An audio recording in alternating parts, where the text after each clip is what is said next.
Welcome, everyone, to Indications and Warnings with Chuck Farrer, co-produced by Alan Brewer. Chuck and I are recording this show on February 17, 2025. It is day 1090 of Russia's full-scale genocidal invasion of Ukraine. Chuck, we have a lot of ground to cover today, from maps on the zero line to some reflections about impending peace negotiations. It's my personal opinion that Trump has ushered Ukraine to its moment of greatest peril in its defensive war against Russia. Yeah, we are definitely at a point now where there are various people in positions of considerable authority within the United States government who are saying things that are diametrically opposed to one another. We hear people saying that nothing like this could ever happen, and we are hearing people leading with the fact that they're going to make that happen.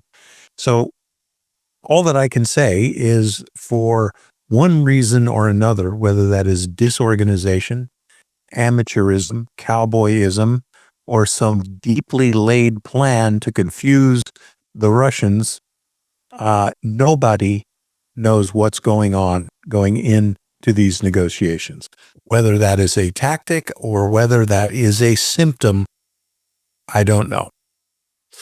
Well, one thing Trump has said is that he is assured Putin wants to negotiate peace. But what the Russians are doing in Ukraine on the zero line, and with its continuing war terror against Ukrainian citizens, doesn't look like a dictator who wants to negotiate peace. Just yesterday, Russia struck the infrastructure of Mykolaiv, cutting power to 100,000 Ukrainians in the city of Mykolaiv, and this at a moment when temperatures in Ukraine are plunging.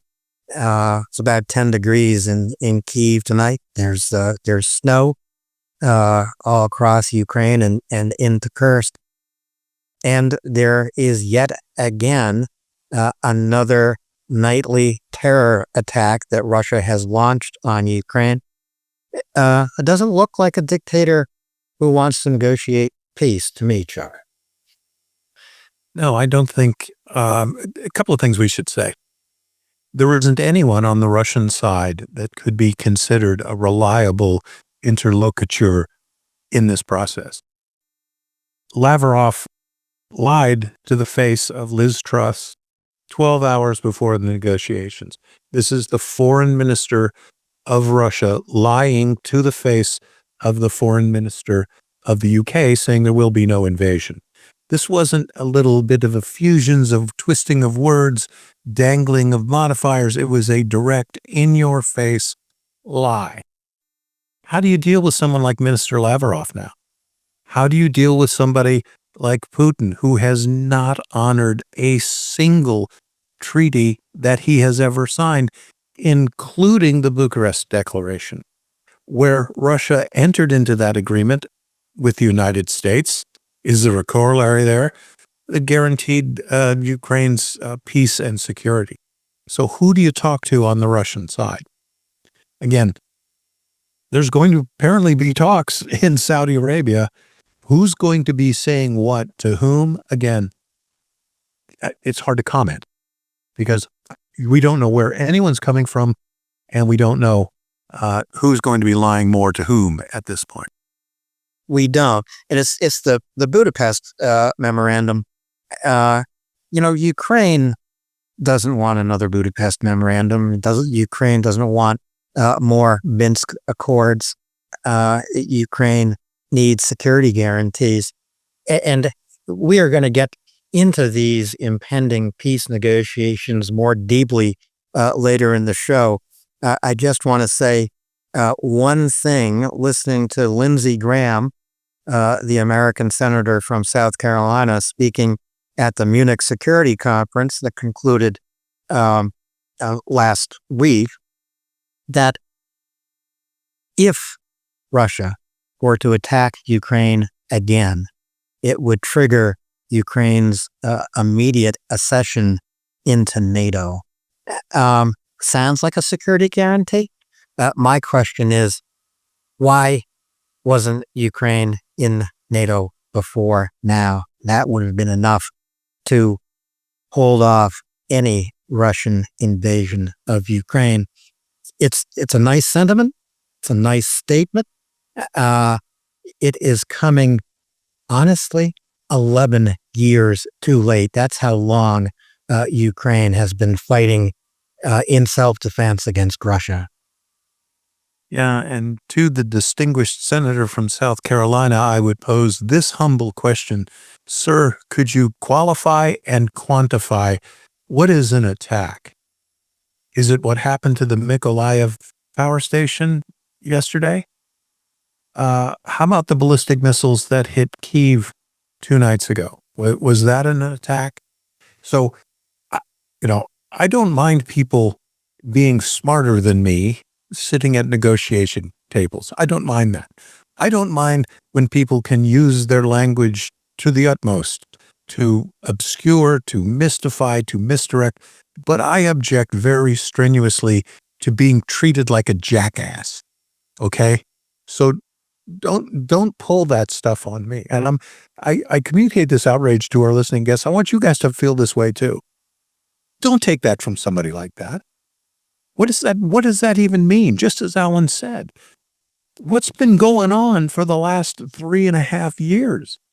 A conflict with over 1 million dead. What do you mean attacked again? You're a senator, for God's sakes. Pull your head out of here and get with it. Sorry, Alan. Oh, you're reputable. A senator who used to say John McCain is my best friend. And boy, do we need a voice like John McCain's talking today. And there isn't one anywhere in the United States, I'm sorry to say. But before we get into the peace negotiations, and as I say, we will, as the show goes on, a lot of events are taking place on the zero line. In the last show, Chuck and I speculated about the slowdown that had been experienced with, in some days, fewer than 100 battle engagements reported. Well, yesterday, 261. Today, 129. My fondest wish last week was that this slowdown of Russian attacks might mean Russian forces had culminated. Nothing of the sort. Rather, Russia used this time to rotate fresh troops to the zero line all the way from Kursk to Kherson. Attacks going up. Of course, Russian casualties rebounding to where they had been previously. Yesterday, 1,730 Russian and North Korean troops killed in action or wounded. Today, 1,530 killed in action or wounded. Exactly as you expect. When Russia ramps up attacks, it is sacrificing hundreds and hundreds and hundreds of more Russian and North Korean troops. Now, a lot of the action is taking place in Kupiansk. There were 39 battle engagements recorded there. We should take a look at Kupiansk on the zero line first, I think, Chuck. Yeah, absolutely. I'll get that map up. But as I'm fishing around for that, it is a little bit more nuanced, and I'm not going to let Alan dive on the grenade regarding whether or not Russian forces, were culminating. The number of battle engagements along the entire of the zero line, it goes up and back. It is very cyclical, and it's very hard to find an overarching pattern in those cycles beyond saying that, there are some days on certain points of the battlefield, operational areas, that there are less attacks. In fact, the particular map we'll be using for this Kupiansk, our discussion in Kupiansk, is a 15 February map where I only have one battle icon planted. Okay. And of course, as Alan just said, there were many more attacks at Kupiansk in the period of time subsequent to that, which we'll be talking about. But there is this cyclic back and forth in number of contacts because of the manner in which Russia employs its troops. They get a unit called a brigade task group will show up in the operational area, and it is not treated or employed the way it should be. 3 interdependent battalions operating in concert against specified objectives. What the Russians do is they parse these units out to their smallest tactical element, a squad or even a fire team, meaning 2 or 3 guys, and they feed it into the battle. So when we do see these, what appear to be, cyclical numbers of contacts within an area of operation, it tells me that what the local commander has done is he has taken his recent draft of reinforcements and he has wasted them all. He has killed them all.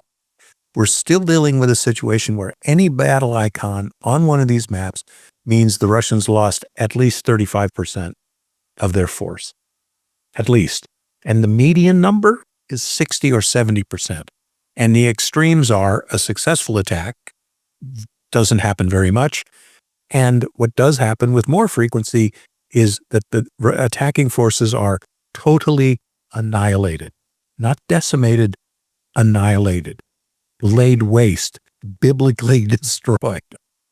So we got a little bit of that up here in Kupiansk, but I wasn't going to let Alan dive on the grenade because you weren't wrong. You were not wrong.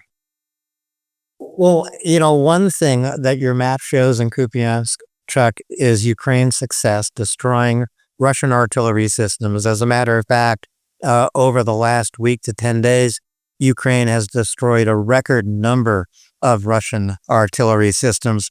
There could be a number of reasons for that: improved Ukrainian reconnaissance, or simply Russian neglect of their artillery emplacements. Right. So the bunch of things will, of course, affect any successful military operation. You have better reconnaissance than the enemy. You have better situational awareness. You've got better intelligence, better targeting, more means at your disposal. All of these things that could be pluses for you, very less often, because normally you have some sort of competent opponent. Very less often do you talk about derelicts and oversights and mistakes made by the enemy.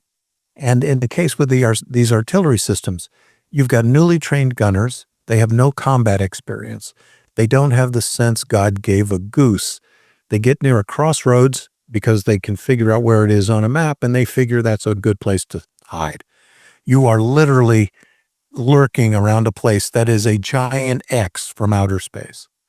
You're tired at the end of the day, so you don't cut down trees and bushes and pile them on your thing. You don't do anything. You don't even throw a camouflage net over it. And then to top things off, you decide to build a campfire right next to your artillery piece. So you can see those mistakes, but those are mistakes of a Darwinian caliber. You only get to make those once. You don't get to contribute to the gene pool and help the rest of the species avoid these mistakes. You get smoked. And we're seeing that more and more. And Alan, I think we'll watch the artillery numbers losses go up, not down, up. I think we will. The gene pool in Russia is notoriously shallow. I don't think they have a deep end in their gene pool. And I'm from Mississippi, so that's saying something. The interesting thing here in Kupiansk, of course, I don't know if these artillery systems were taken out primarily by FPV drones or by Ukrainian counter battery fire. But Ukraine's use of FPV drones to destroy artillery systems all across the zero line, it's not just happening in Kupiansk, has increased. It's increasingly successful, and the Russians seem to have no defense against it. Yeah, they are. I think the other thing that we are seeing is there is a thinning out of available electronic warfare systems to Russian frontline forces. Very interesting translation that I was able to get a hold of today. It was a Russian volunteer going on and on, venting her spleen about continuing and increasing losses on the zero line, and both the scarcity and the ineffectual nature of the electronic warfare equipment Russian troops are getting. But she left out a key little piece of analysis. Even if you are getting the electronic warfare gear that your motorbike even deserves, because look, if you don't have a piece of EW gear, you're dead. You might as well just shoot yourself and save the gasoline. Okay. But what she doesn't understand is Ukraine has made a quantum leap in how these drones are controlled. They used to be controlled by a single drone operator on a single station, and that drone would operate to the limit of the transceiver in his hand. Now there are networked control systems. There are relayers, so you can fly a drone for 30 kilometers, and its flight parameters are sent from relay to relay to relay. But what this woman also doesn't realize, and again, I'm not talking out of school, this is something that was developed about 8 or 10 months ago. I'm happy to say I had a very tiny thing to do with this. Now every Ukrainian drone, as it flies along, it hears, oh, someone's trying to jam me. I'm going to go on to a cascading new set of frequencies that not only cannot be interdicted, they cannot be predicted, right? They will change every single time. So it changes frequencies. So the drone becomes unjammable. And in fact, by broadcasting your electronic warfare, all you're doing is telling this drone what frequencies to avoid for the rest of the mission. Wow. Yeah. And that's why, another reason why artillery systems, which are essentially stable targets, they're going up, their loss rate's going up, but so is armor. And so, of course, are the one-shot lighters of this whole war, which are Russian infantry fighting vehicles. Very vulnerable, full of people and fuel and ammunition, and they go up. Yeah, and every day now you see videos posted from the zero line of Ukrainian drones hunting down everything from individual Russian and North Korean soldiers in last resort defense. A Russian soldier will throw his crutch at the incoming drone, whereas the Russian armored fighting vehicles, the artillery emplacements, they're just hunted down and destroyed.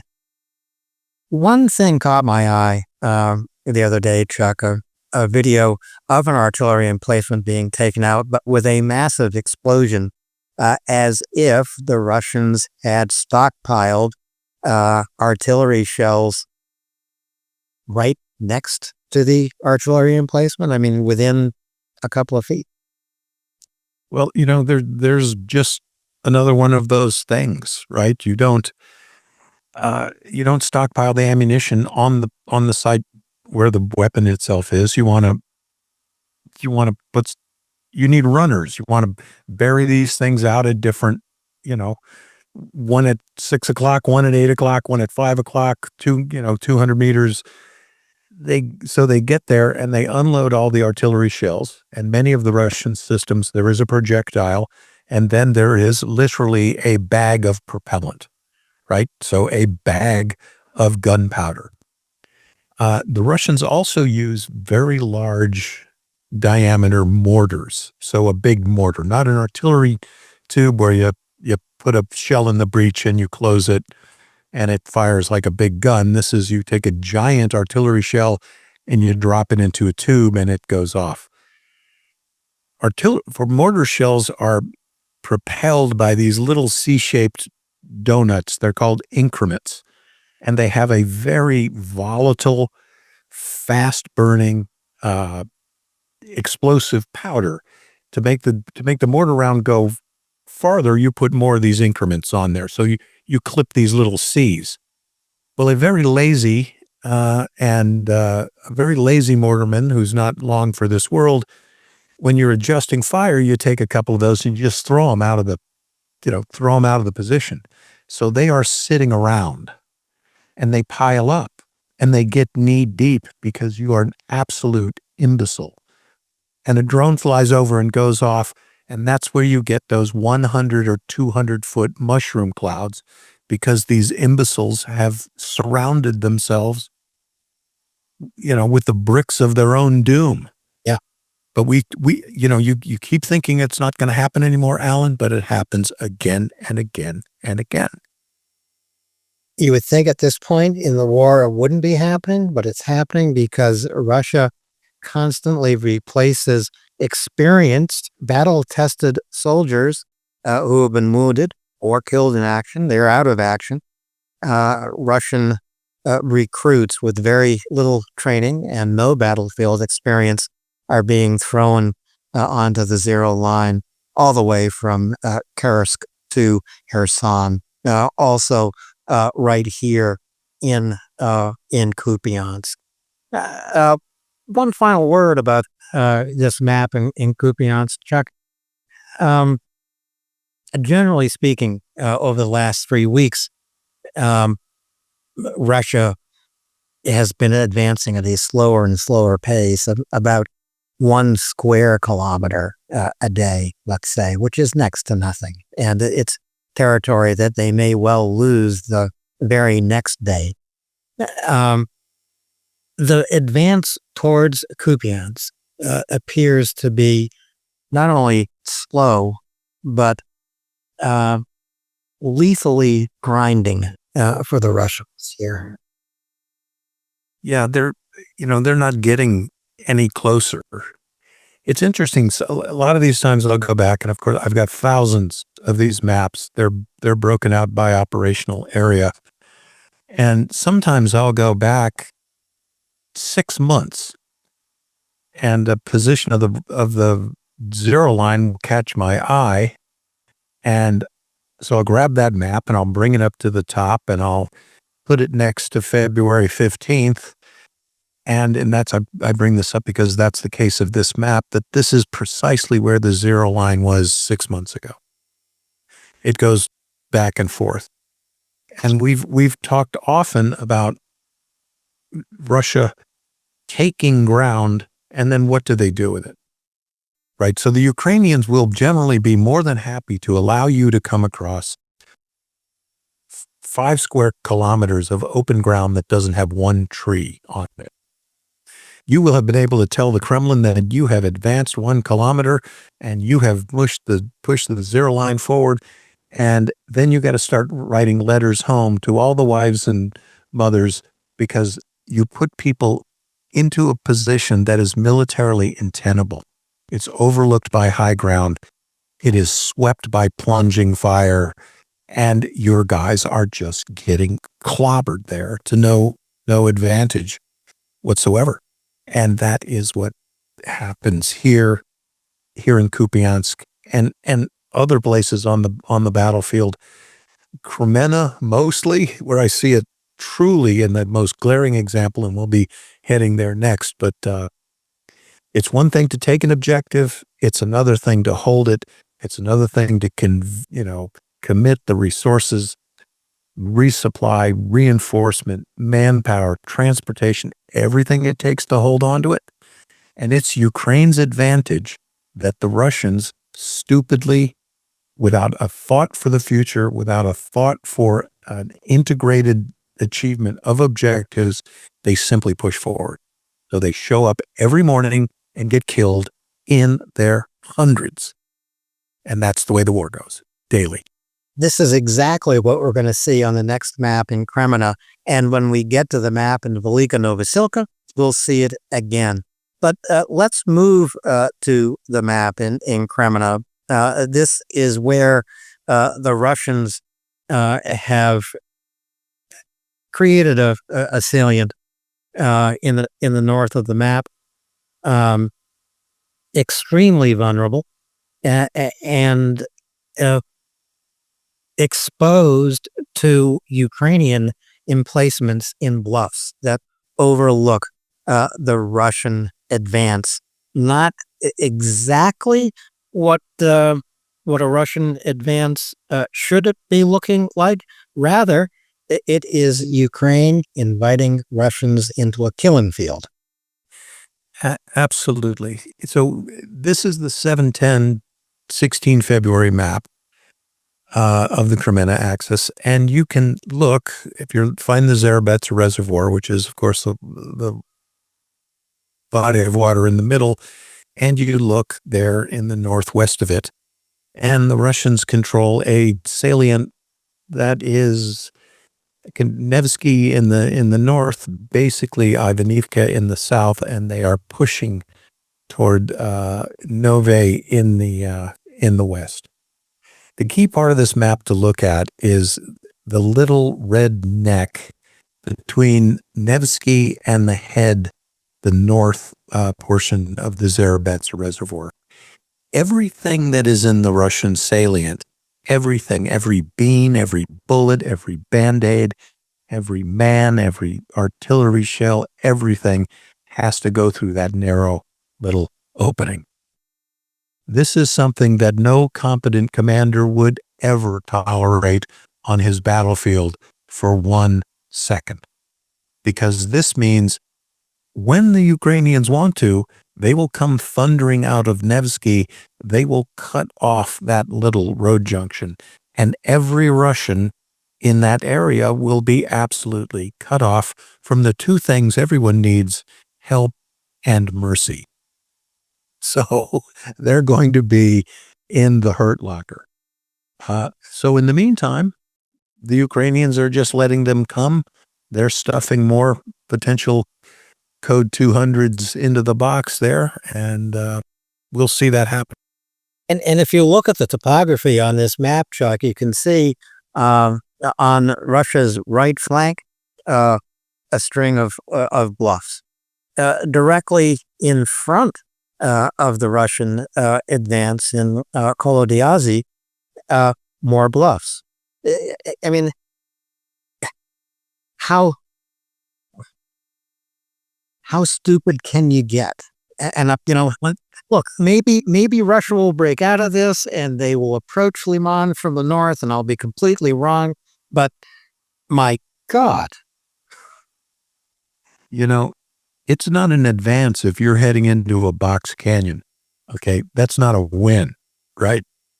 And this is essentially a box canyon. They are circumscribed to the north, to the south, and to the west by high ground. Behind them, they've got a logistical corridor that is, let me break out my little, holy cow. I've got a big scale map on here. They've got a logistical corridor that is about a half a mile wide. Okay, so we're talking rifle range, right? Crew-served weapons can close that off. Again, Alan, it took a long time to see such idiotic behavior on the battlefield, to realize that this not only comes from the incompetence of local commanders, fundamentally incompetent military malpractice, but also the most idiotic orders imaginable coming from the top. So again, if there's a reason why Russia is not going to win this war, it's right here on this Crimea map. I mean, we are all aflutter now with peace negotiations and what's going to happen. And and everything. Let's just get down to the nitty gritty here, the nuts and bolts of this war. Russia can never win this. They're not going to win it.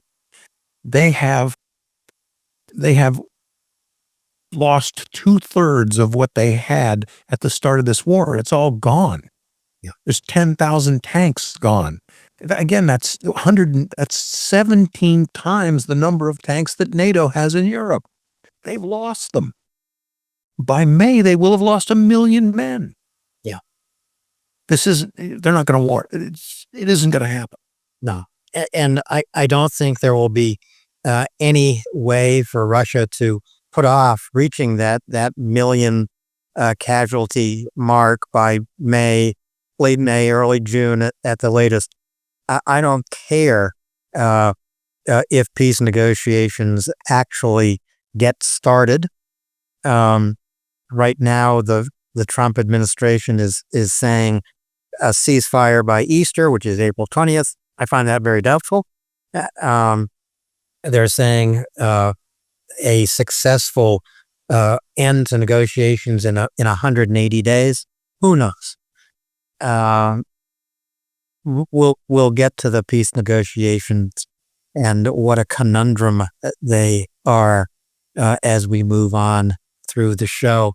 But we're not going to spend a lot of time on the Crimea map, but we're going to continue to watch it because some interesting things will no doubt unfold here. The place on the zero line that captures my attention more than any other is Pokrovsk. And we're going to move to Pokrovsk on the next map. There are a couple of Pokrovsk maps we can look at, Chuck.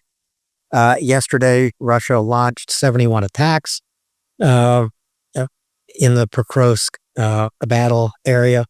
And I'll remind folks that it was on February 16, 2024, when Avdiivka fell. So Avdiivka was the little mining town suburb outside Donetsk city. It was the fall of Ukrainian defenses in Avdiivka that enabled Russia to advance to the doorstep of Pokrovsk, but no farther, I might add. Ukraine slowed the Russian advance, stopped it, and it might well be that Ukraine, with counterattacks and really ingenious use of drones saturating this battle area, they might well throw Russian forces back. It could happen.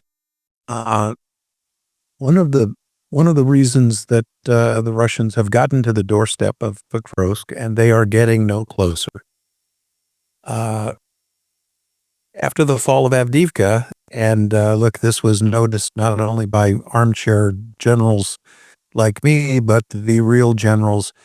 One of the reasons that Russia was able to advance from Avdiivka, come to the doorstep of Pokrovsk, is that the previous Ukrainian commanders in this area of operations did not engage in any engineering activities or provide for defense in depth.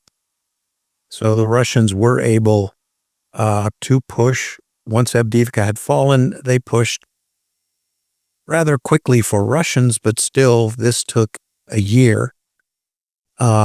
Casualties in the Pokrovsk-Avdiivka battle space are estimated at about 70,000 casualties for the Russians, and it could be much, much higher than that.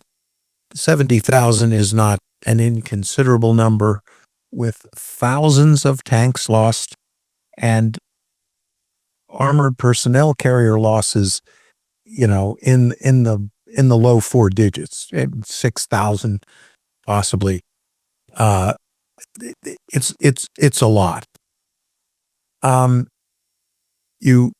It so happens here that this particular date, the 15th of February, reported here, and I'll often take advantage of days with limited contact reports so we can see where the zero line is. The battle icons don't obscure terrain or little towns or crossroads, etc. One thing is for certain, that Russian forces assigned to this area, their losses are staggering. They have made some gains, but in their wake, they have left thousands and thousands of wrecked vehicles, tens of thousands of corpses. They keep pushing ahead in these pinprick attacks that don't converge on any objective. They simply just push forward. Now, for example, on the map here, 15 February, we see a Russian attack broken up at Kachuri. And then we see one at Lvivka, which is 15 kilometers away. And then we see another one to the east of Moskovsky. Why? Why 3 attacks 15 kilometers apart? What am I missing here? What am I missing about convergence of forces? What am I missing about everything that I ever learned about ground maneuver warfare? Why are you doing this? But as long as they want to keep fighting like that, Alan, the casualty numbers are going to go up, but they're hollowing out the forces. Yeah. It might also reflect the tremendous trouble that Russia has logistically here in Pokrovsk, getting supplies to the front line. Reports that come from Russian telegram channels. So in this case, actually from Russian soldiers fighting in Pokrovsk, that Ukraine has saturated the battle area with drones. They are in complete control of the airspace, thanks to Ukrainian drones, and they are wreaking havoc on Russian logistics, so that Russia is actually dropping supplies and deploying troops as far as 10 kilometers from the zero line. And look, that's a long, cold walk to the zero line. Of course, that's what infantry soldiers have done for the last 3,000 years. But Achilles and Ajax and Agamemnon never had to worry about showing up on a thermal cam on a cold winter night. And that's what's happened to these guys as well, right? Your squad of infantry, you're walking up at night. First of all, they can barely do that, right? They can't. You can't take a Russian squad of infantry, turn to the squad leader and go, get your guys from point A to point B, and I want them there by 0600 tomorrow morning. They can't do it, Alan. They don't have a staff sergeant who can use a map and a compass in the middle of the night and navigate his troops. So they have to put out engineer tape. They have to walk them down roads. They have to lead them with motorcycles. Again, this is another reason why this is not the army that's going to win any war. And I also, I just want to deal with this. When I hear people saying, look, there's going to be a larger war here. If Russia is not, placated they're going to turn on Europe. They're getting their ass kicked by Ukraine, folks. If I would just say, okay, you want a NATO? How about a Finnish-Russian rematch? How did they do against little Finland, who was literally sending guys to the front with top coats, hats, and business suits on? And they killed almost 1 million Russians. Okay, Russia can't win this, but they cannot be allowed to slip away diplomatically and get away with it. But militarily, I'm just with you, Alan. Militarily, folks, they're not going to win this war. We have been talking about them taking Pokrovsk imminently for 10 months now? Least. So I mean, there were people who predicted the fall of Pokrovsk within days. Avdiivka falling. That was a year ago. The primary Russian logistical problem here in Pokrovsk is to the south and west of Kuduri. Kuduri is that little village on the western edge of this map. Practically no roads for Russia to bring supplies to Kuduri or to the south and southwest of Kuduri. Again, that simply reflects one of the key problems Russia has here in Pokrovsk, and it's a logistical problem. Ukraine is taking advantage of it. They pretty much have control of these logistical lines that Russia has. They have control with drones, reconnaissance, FPV drones, mine laying drones, attack drones, in the air over Pokrovsk. Ukraine has command. And I think that is a significant achievement. By the way, Ukraine can now manufacture 4 million drones a year, Chuck. And it's going up.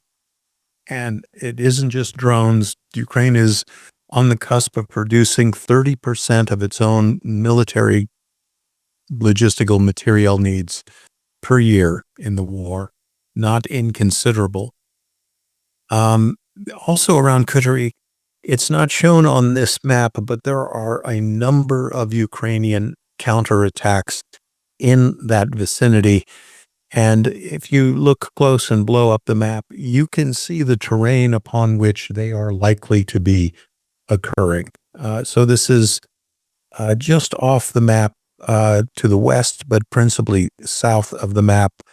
Again, that situation is kind of dynamic. It's almost topical information by the time it gets from the sources to us. And then by the time I can get on a map, the thrust is either over or the situation has changed. But what it does say is the Ukrainians are not simply there every morning beating back these attacks. Many of these Ukrainian counterattacks are now taking place after a failed Russian attack. The Ukrainians will do what armies should do. You fall upon a retreating enemy and you don't let go of them, and you cling so closely to them that their own artillery doesn't want to fire on them. So, and that's war fighting right there, folks. That's what I like to see. And that is what is happening in Pokrovsk.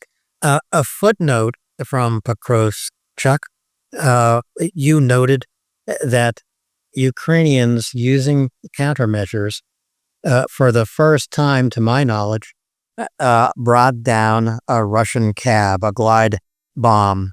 Russia uses hundreds of glide bombs a day, largely against civilian targets, but here in Pokrovsk, against military targets. But for the very first time, using countermeasures of what kind, I have no idea. Ukraine grounded it, and it did not detonate. Yeah, and I've been, I'm going to bring up the picture of the weapon right now. In fact, I've got that in front of me. So I don't know what happened there. This particular Russian bomb, you can see there is the nose of the bomb called the ogive, and then there is this reversed collar on its nose. This is a particular Russian design that is to create turbulence over the skin of the weapon and allow its fins in the rear here. This one particular model does not necessarily have wings. It has this series of fins and a tail cone. So this could have been downed. The most mundane thing that could have happened is two mundane things. The bomb was dropped from the aircraft and something went wrong with its aerodynamics. Given that the bomb landed the way it has, I would say that whatever happened to those fins, and it could also have been ground fire from Ukraine, for example, from a Gepard, that it put the bomb into a porpoising kind of motion as it fell. It didn't fall in a parabola. It kept trying to nose up. And when it hit the ground, it nosed up. This particular bomb is fused about a third of the way back. It doesn't have the fuse in the nose, it's got the fuse in the back, which would explain why, perhaps, and this is all speculation, why it didn't go off. There are more interesting explanations that there's a GPS component in this weapon. Very likely, this thing could have been drawn, induced off course, going to a spurious GPS solution. And also that same solution was never such that the fuse has to listen to the GPS that eventually says, we have arrived, and then that fires the fuse off. It's a little more complicated than that, but not much. But looking at this and understanding what sources this information came from, and they came from pretty high up. So I'm thinking this had more to do with Ukrainian intervention than Russian technical failures. But it's good. Glad it happened. I'm glad it happened. It doesn't mean Ukraine has found a solution to defending itself from Russian glide bombs. It hasn't. But whenever Ukraine can stop a Russian glide bomb from reaching its target, whether it's a military target or civilian target, that's good news. I'd like to see this happen more and more, for example, in the city of Kharkiv or in the city of Kherson or in the city of Zaporizhia, all places where Russian glide bombs have inflicted civilian casualties and extensive destruction. Well, we're going to keep talking. Go ahead, Chuck. Oh, I just a little side route there. There's another infographic on this week's stream. 155 millimeter copperhead artillery shells have found their way into Ukraine's toolbox.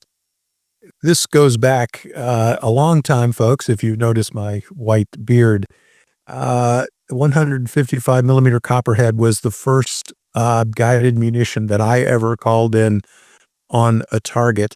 This was the Copperhead series, included both 155 millimeter shells and also 5-inch naval rifles, meaning the bullets that destroyers fire. This is old school as it gets. You call in the fire mission, they call splash out. That means the shell is crawling into the air, you light them up, and as it comes over, it's looking for your laser. To our Russian listening guests, important safety tip. Don't just shine your laser around anywhere you want to, thinking it will confuse the copperhead. The copperhead is looking for a kind of laser you do not possess.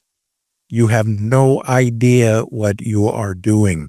This thing is only going to a certain laser. I won't go into quantum mechanics or explain to you the particle nature of light, but it's not going to work. This thing does not miss, and you're discovering that on the battlefield. We've already had several fire missions, and this is a good piece of gear. Ukraine should have had it years ago out. Yeah, they should have, but they're using it to their advantage today. Maybe when we get to the peace negotiation discussion in this show, we'll talk a little bit more about what Ukraine should have had years and years ago.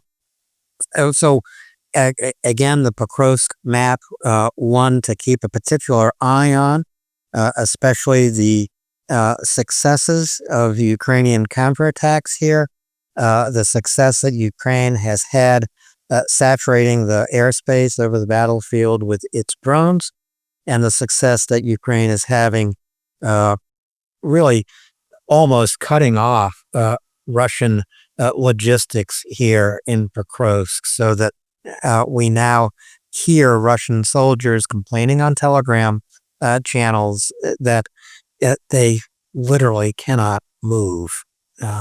So this is all positive news from the Kursk for Ukraine.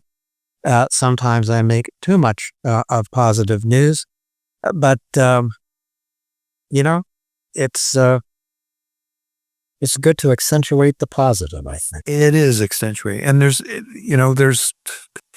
a lot more positive that's going on here. I mean, you pull back up to 100,000 feet and you look at this, and folks, this is an unwinnable war for Putin.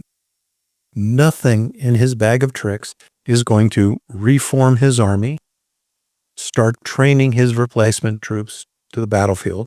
There's going to be no revolution in Russian weapons, materiel, or vehicle technology, right? They have what they have, including a generation of military buffoons who are utterly incompetent. They cannot win this war. What's the analogy? The United States Army in 1972 could never win the Vietnam War. It didn't matter. They didn't have the right tool for the job. They had Green Berets and they had SEALs. And if they only had 500,000 of them, they could have won the war. But they didn't.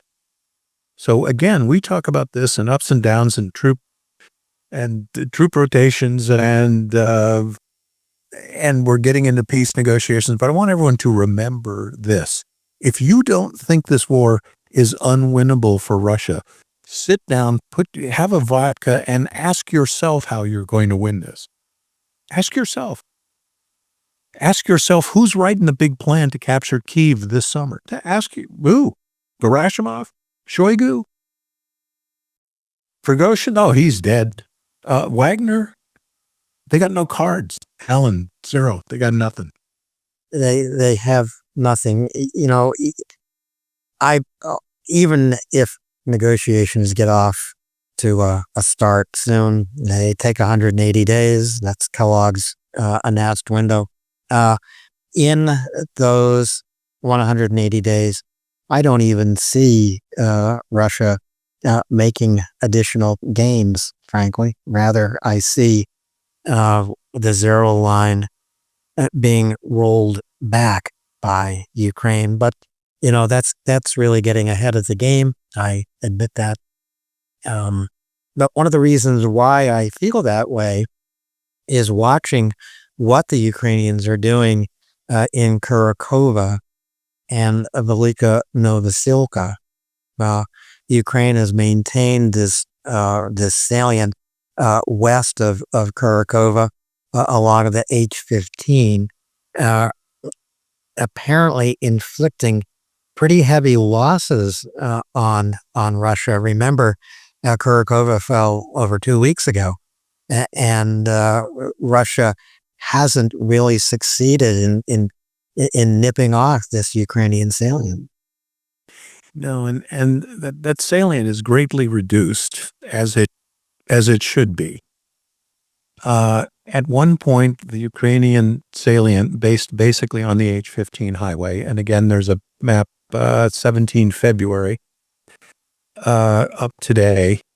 The salient went basically as far as Diane, just south of Kurakove.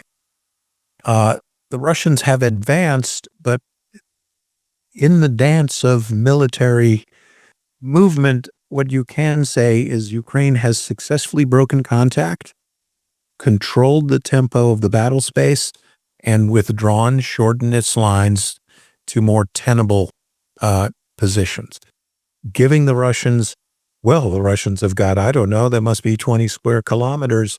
Yes, and I'll ask you to fill in the blank. 20 square kilometers of what exactly are we looking at?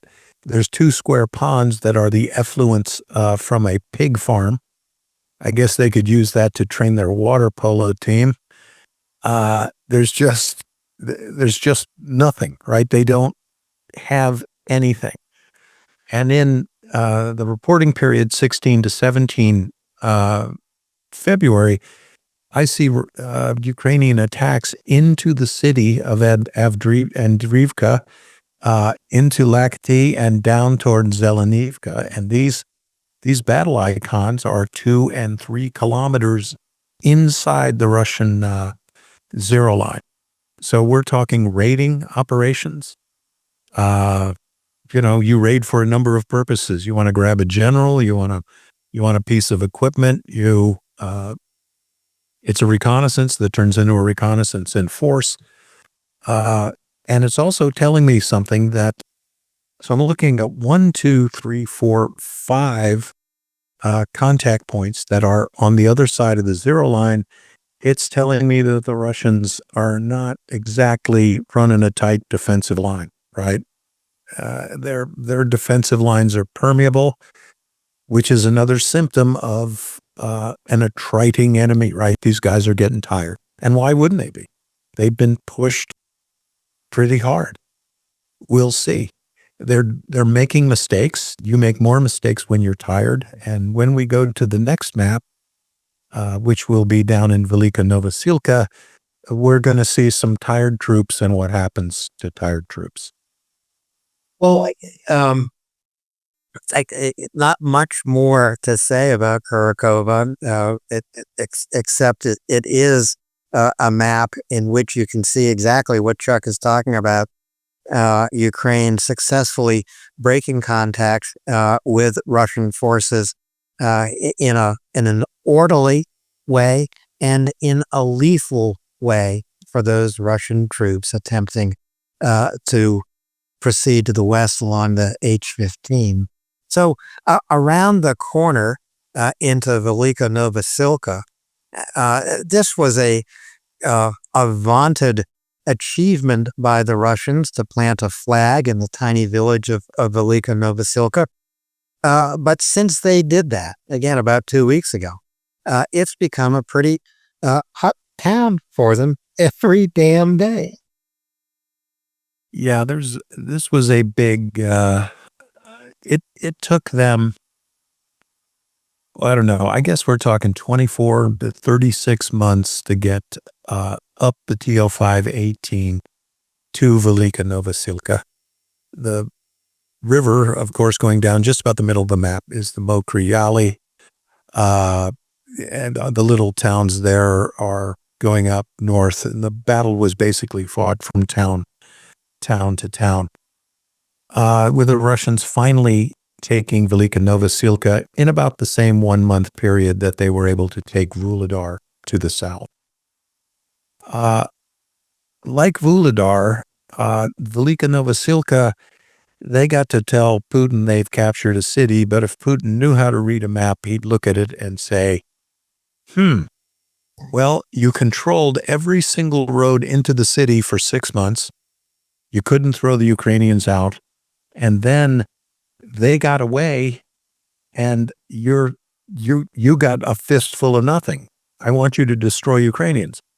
Well, apparently that word got out because the Russians they launched a multi-column attack of armored and mechanized forces. North of Velyka Novosilka, I don't always get the chance to take screenshots of battle footage. I do it sometimes.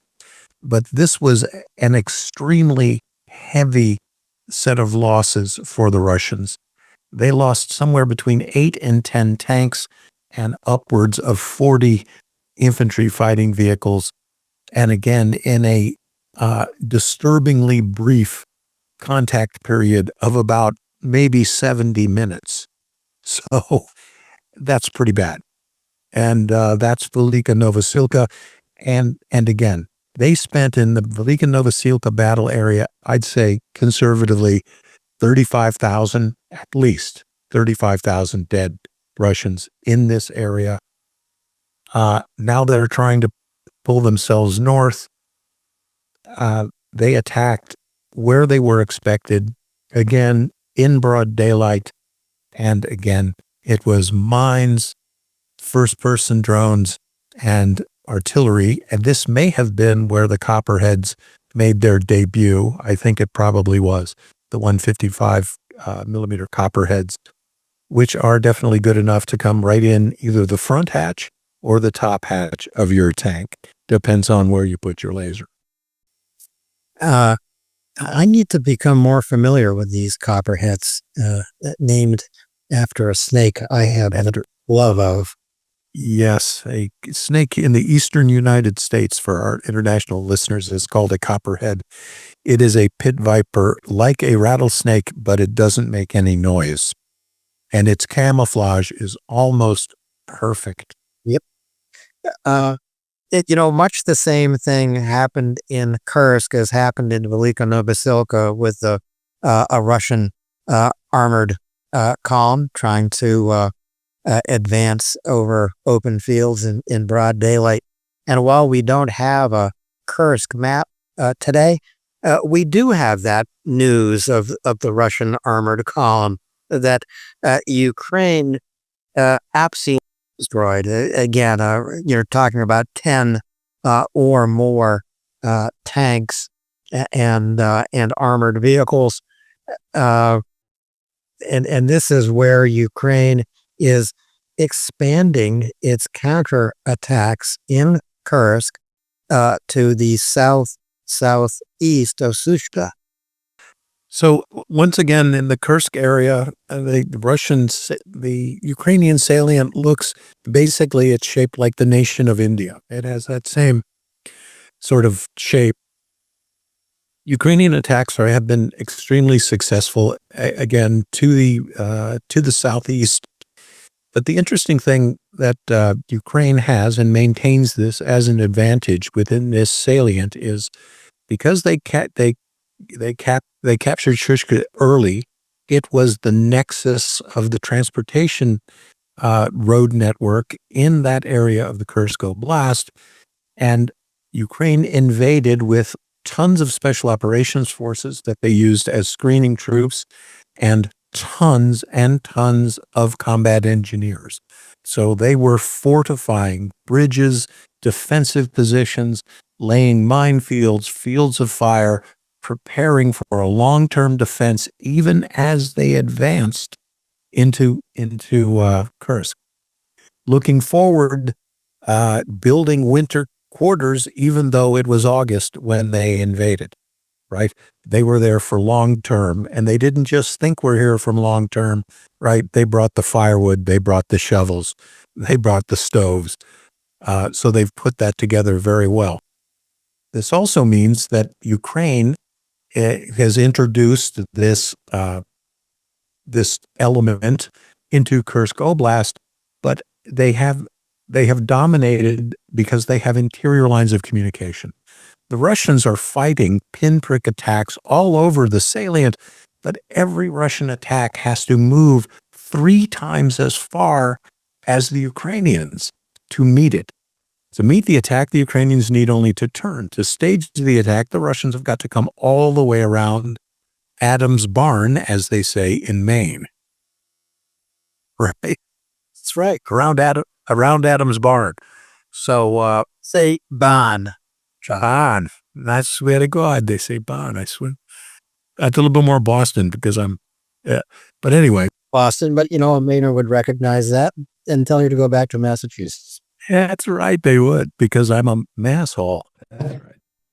Well, um, we should go from Kursk to peace negotiations because Kursk is a key chip that Ukraine holds in any peace negotiations that are going to begin.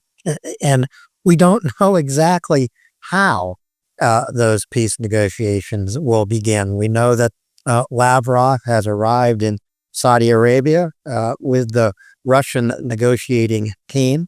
Apparently, tomorrow we'll be meeting with Marco Rubio, the American Secretary of State, to talk.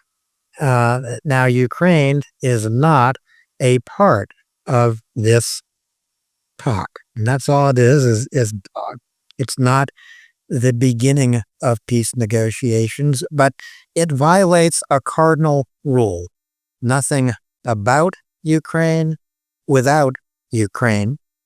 Trump has violated it before, and here he is violating it, to my way of thinking, in one of the worst possible ways, meeting the foreign secretary of a genocidal regime led by Putin, an indicted war criminal. We have no business holding this meeting, in my opinion, Chuck.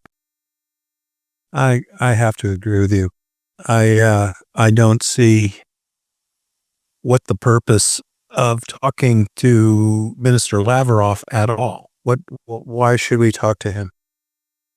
He's proven that you can't trust the things that he says.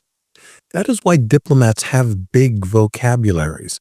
That is why they issue things like aide de memoirs and démarches and volte-faces and everything else. It's so they don't lie to your face, right? They may obscure, they may mystify, they may dangle a few, they may split a few infinitives, but they generally don't lie to your face, because once they do that, they have no value as a negotiator. So we've got Putin and Lavrov, the two stooges. They have flown to Saudi Arabia. I would just like to say this. I cannot understand what the United States is doing. I don't get it. I don't get it. If it's meant to mystify the other side, it has sure mystified me. I don't understand it at all. But I do want to point out that whatever Lavrov and Putin were doing, it wasn't as important as getting on an airplane and flying right to Saudi Arabia. They need a peace deal.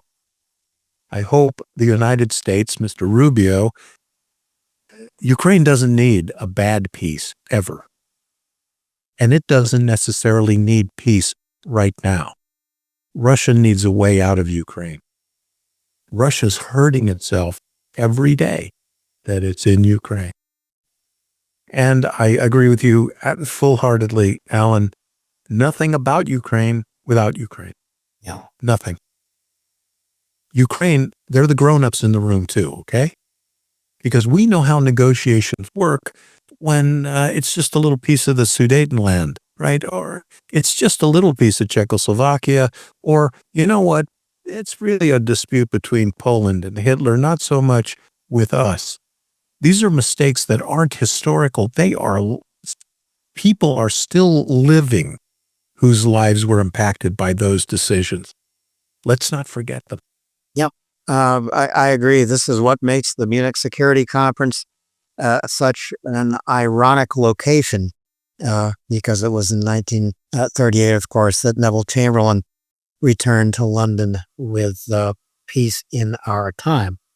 But, meeting Lavrov simply gives Lavrov the opportunity to once again spout the maximalist demands of Putin and Russia. Let me remind you what some of those demands are and how nonsensical they are when you listen to Lavrov's words. According to Lavrov, Russia will never concede a territory because Russians live in the Ukrainian territory now occupied by Russia. Well, I guess that is exactly the same reason why Ukraine shouldn't be conceding a territory, because Ukrainians live under Russian occupation. And it's a hell of a lot worse to live under Russian occupation than it is to live in a free Ukraine. We all know that. We all know what Russia is doing in occupied Ukraine, brainwashing Ukrainian children, actually putting them into the Russian armed forces and sending them to the zero line, committing torture, denying Ukrainians the right to hold a Ukrainian passport, to own their own business, own their own home, attend school, university, or college, or even to receive health care. Occupied Ukraine is hell. And what the United States is doing, apparently, is launching the potential negotiation of abandoning those Ukrainians in occupied Ukraine. When I think, Chuck, of having gone through Biden's as long as it takes and managed escalation, having ended up to what I'm going to call Trump's managed capitulation and partition of Ukraine, this is why Ukraine is in its gravest moment of peril since the all-out invasion of Ukraine began 1,090 days ago. It is the most perilous time for Ukraine. It is. And we're dealing with an adversary here, the aggressor, the criminal nation, who, as these peace talks were approaching, decided that it would be a great idea to deliberately strike the Chernobyl nuclear power plant. I put up a little thing, if you go back through the timeline this week, I put up what the radiological contamination looked like back in 1982. If anyone has got any idea of how reckless, wanton, criminal that act was, right? Let's just revisit the attack. A specially designed Shaheed with an armor-piercing warhead was sent to penetrate the sarcophagus that is built to cover the most radioactive location on the planet. Well, there was a little explosion and a fire. Yeah, the fire was from an element called thermite. It was designed to burst through the sarcophagus and release radiation. Heaven be thanked that didn't happen. But that's what the fire was, folks, because concrete doesn't burn, right? So get with it. This is who we're dealing with. We can't shrug this stuff off. My first thing on the negotiations would be, hey, Lavrov, what's this shit with the power station? If that happens again, we're going to hit one of your power stations. Good buddy? Oh, it's just driving me crazy. To me, Chuck, the problem is that phrase, if this happens again. The Russian attack on Chernobyl that broke both the outer containment and damaged the inner containment of the Chernobyl nuclear power plant, that should have ended any potential for peace negotiations. And the fact that Trump took no acknowledgement of that attack on Chernobyl. In fact, Trump has tremendous trouble acknowledging history. Either he doesn't know it or he ignores it in order to pursue some kind of advantage that he's looking for. I will say, the whole Munich Security Conference with Vance and Hegseth absolutely is mind-blowing.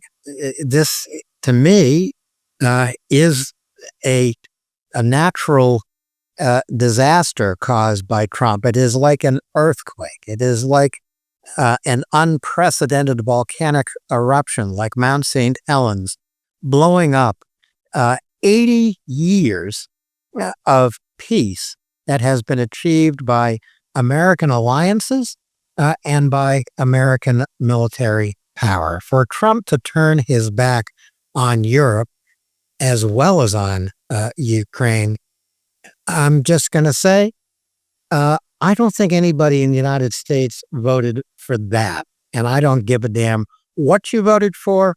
But if you voted to live in a world where American security is being cut out from under you, you better read a little history.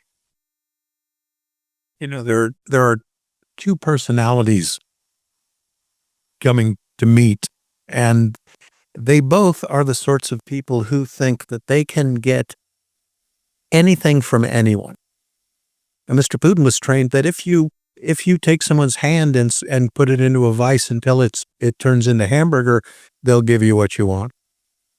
And in another case, we've got a minor millionaire wheeler dealer who thinks that the fine print is gonna make him come out okay in the end. Again, I'm not taking sides here. I'm watching two elemental forces collide. Everyone knows whose side I'm on when it comes to Ukraine. Everyone knows the national security backgrounds that Alan and I have, and our perception watching closely throughout the Cold War, me in the military and Alan on Capitol Hill. We had some pretty good vantage points. We learned a lot. And we learned a lot about what bipartisan leadership used to be in this country. And for that, we had, as Alan said, 80 years of peace because we had that. Democrats and Republicans working in concert and together. Okay, so what's going to happen in Saudi Arabia? I don't know, but I can tell you this.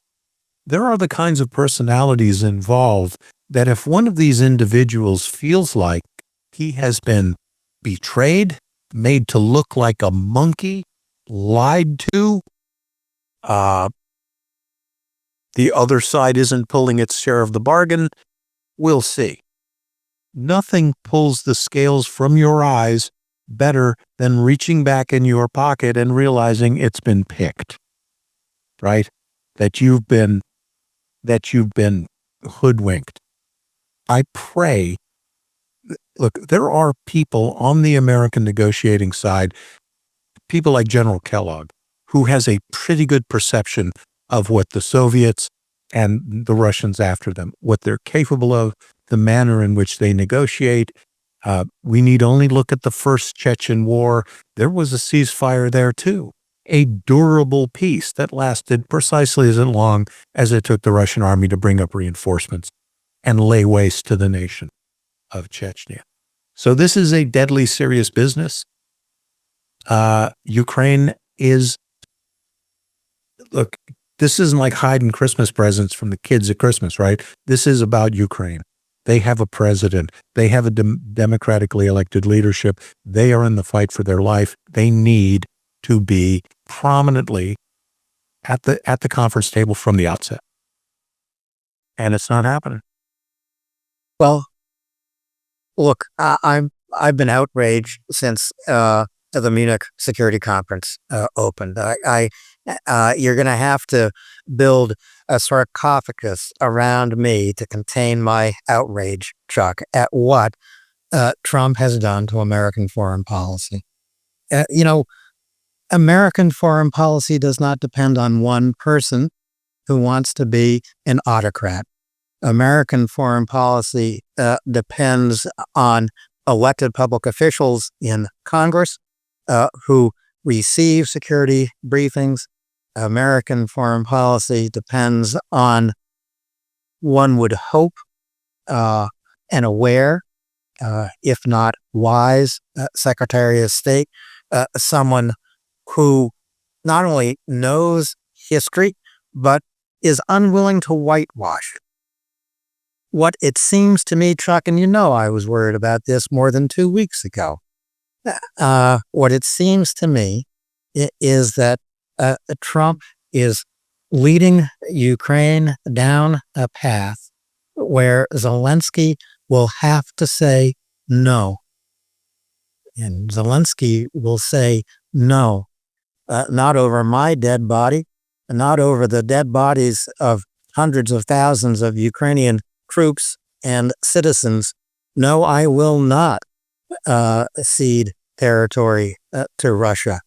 No, I will not accept a peace imposed by the United States and Russia. No, I will not continue negotiations unless I receive real security guarantees, not the security guarantees that came with the Budapest memorandum or with the Minsk Accords, but real security guarantees. That does mean, and Zelensky has said it, membership in NATO. How he's going to get into NATO, I don't know, because you've got Orban there who's going to say no. But Lavrov and Rubio might be in Saudi Arabia today. I don't know if Putin and Trump are going to arrive in Saudi Arabia later this week, but Zelensky is in Turkey today, talking to Erdogan about how to keep Ukraine in a strong negotiating position. That struck me as a very interesting meeting for Zelensky to take. A very deft move from a very deft politician. There is another. I can't be very predictive in this. With these sorts of people negotiating, generally we could comment on geopolitics and what are things that normally happen, etc. It's almost like all bets are off. But what I can do is point out some interesting statements and some interesting facts on the ground that may not jive with what these peace negotiations are supposed to be. So we've talked about the military situation.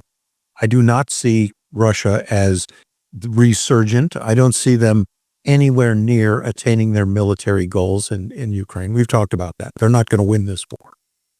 Okay, an interesting thing to me, Trump and Washington and the media reverberates with an American arrangement with Ukraine for rare earth and natural resources, that these would be made available to the United States, quid pro quo for arms or for support to date, whatever. I just noticed some inconvenient things on the maps.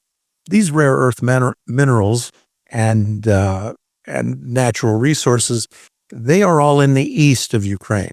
They are all in places that are presently occupied by the Russian forces. That may alert some of our Russian listeners that there may have to be some movement going on here.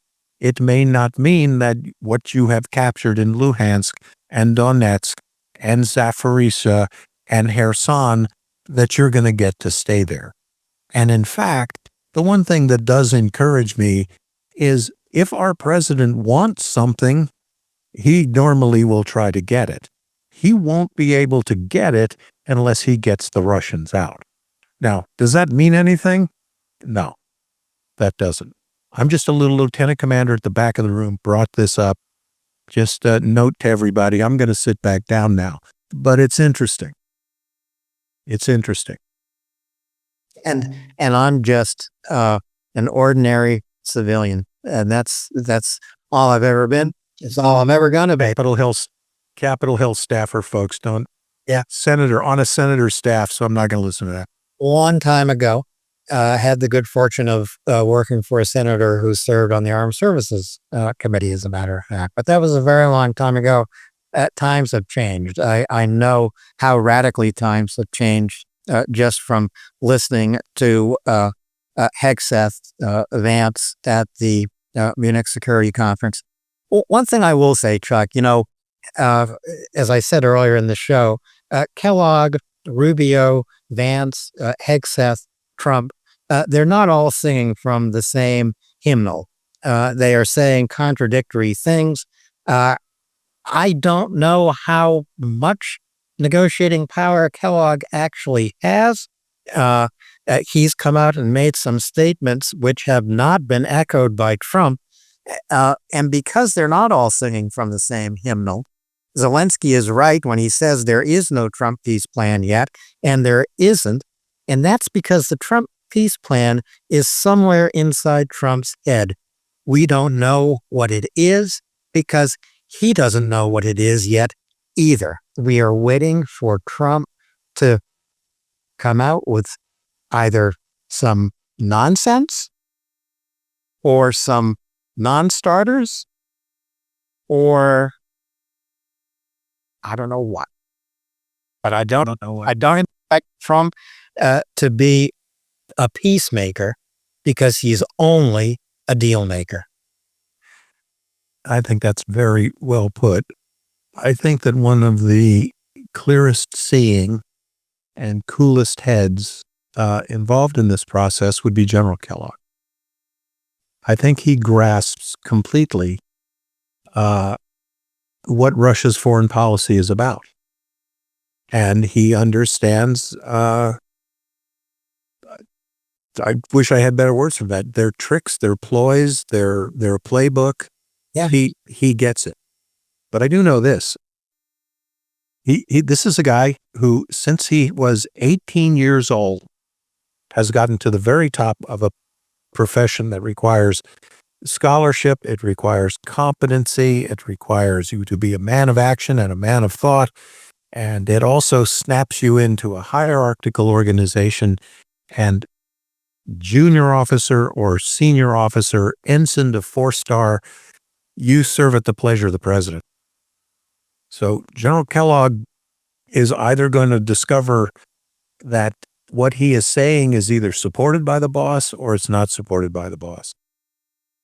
And that is another one of those things, Alan, that you're right. It's deeply confusing to me to hear General Kellogg say the right thing, and I don't hear them backed up in Washington. Well, I was just going to say, Chuck, at least he is saying the right things. At least he is. Thank God he is. Yeah. And I was just saying, this is going to become a too long show because you can't shut me up. But no, not at all. There can't be peace without a peacekeeping force in Ukraine. Prime Minister Starmer of the United Kingdom, Sweden have announced that they would commit troops to a peacekeeping force that amounts to about 30,000 troops on paper right now. That strikes me as a token force to be deployed to Ukraine. A European force of peacekeepers really should number 100,000 or more. And I think negotiating that makeup and number of peacekeepers in Ukraine and what their rules of engagement will be, this is going to be one of the thorniest issues to be confronted in any negotiation. Yeah, and my own experience as a member of a peacekeeping force is they can be completely irrelevant. They are generally sort of window dressing. They generally are so constrained by rules of engagement that serve only to not separate the combatants, but only endanger the peacekeeping force. It doesn't mean there can't be a credible peacekeeping force. But to me, Alan, this, another thing we say here, we are not going to have a peace plan by Easter. It's not going to happen. We're not going to have a peace plan by next Christmas. And folks, I will happily eat my words. So believe me, I'll butter them up and eat them right here on the show. It's not going to happen. This is a too complex. The problem is too complex. The aggressors are intransigent. They don't understand what's going on. They want everything that they have stolen and Crimea as well. Let's just boil this down. I love to do this. Your next door neighbor. They have kicked in your back door. They are living in your teenage daughter's room. They're taken over to the kitchen and they have the living room. Where do the negotiations start? I know where they start down south. You're going to get out of the house first. We'll talk about in the backyard if you're still around. So let's do that. Who started this war? They did. Let's get them out. But that's what I mean. That's the problem. Those are the parameters. It can be solved, but don't fall for this Easter, Christmas. It's not going to happen. And let's get you to the negotiating table, Chuck, so that we don't have to listen to Trump say there are lots of people to blame for this war. We all know there is one person, it's Putin. There is one nation, it's Russia. We all know what they are doing, fighting a genocidal war to overcome Ukraine, to make it uninhabitable for Ukrainians, to partition it, reclaim it, and draw back in to a Russian empire. That won't satisfy Putin. It won't satisfy other Russian imperialists waiting in the wings. Estonia, Lithuania, Latvia, they're all morsels to Putin, and he wants a taste. Look, that is going to be indications and warnings here today, Chuck, on February 17, 2025. It's day 1090 of Russia's full-scale genocidal invasion of Ukraine. There is so much news to keep watching, not only action that unfolds on the zero line, but whatever drama is going to unfold in these peace negotiations. I usually conclude my part of indications and warnings by saying Slava Ukraini. But today, because Ukraine to me is in its moment of greatest peril, I'm going to repeat a phrase that a friend taught me in Ukrainian, and I don't know a lot of Ukrainian. Все буде добре. Everything will be okay. That's pretty much how I feel. That's what I need to say to calm the outrage that I feel about Trump and his negotiating team, what they have said and what they haven't said. I need to repeat to myself, Все буде добре. Everything will be okay. And it will be, folks. Look, this war is not going to get lost. And I'm promising you, the nation of Ukraine is not going to let itself be given away. Right? So we're going to maintain course and speed, which is something all naval officers like to say. And I think that's the equivalent of the Ukrainian expression, everything's going to be okay. We're going to maintain course and speed. Alan and I will be back in 24 to 36 hours. We're going to pick it up right where we left it off, and we're all going to know a little bit more. So, Alan, thank you, sir. On the road, thanks for joining us, and good night, Alan. Thank you. Thank you, Chuck. Good night.